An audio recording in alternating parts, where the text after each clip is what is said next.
1099 में जब सलीबियों ने बैतुल मक़दस पर कब्जा किया तो शहर के गली कूचे मुसलमानों के खून से रंगीन हो गए।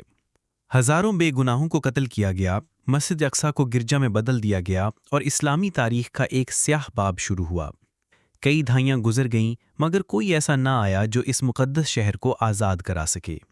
फिर अल्लाह ने एक मर्द मोमिन को चुना, सलाहुद्दीन अय्यूबी, जो ना सिर्फ एक अजीम जर्नैल थे बल्कि इबादत गुजार, इंसाफ पसंद और रहम दिल इंसान भी थे। सलाहुद्दीन ने सबसे पहले उम्मत के बिखरे हुए हिस्से जोड़े, मिस्र और शाम को मुत्तहिद किया और फातिमी खिलाफत का खात्मा करके सुन्नत नबवी पर मबनी हुकूमत कायम की। उन्होंने मुसलमानों की दीनी और अस्करी तरबियत की और सब्र के साथ मौके का इंतज़ार किया। बिलाखिर 1187 ईस्वी में मौका आया।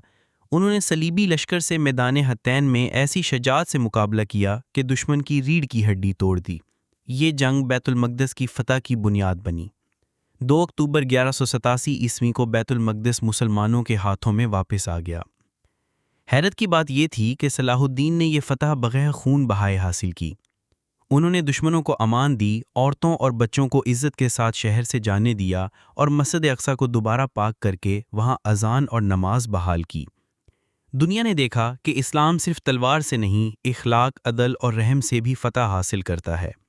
सलाहुद्दीन की शख्सियत एक ऐसा चिराग है जो हमें याद दिलाता है कि क़यादत ईमान से आती है और फ़तह सिर्फ जंग से नहीं बल्कि नीयत, इखलास और सब्र से हासिल होती है। ये वाक़या आज के दौर में भी एक पैगाम है। जब उम्मत बेदार हो जाए, मुत्तहिद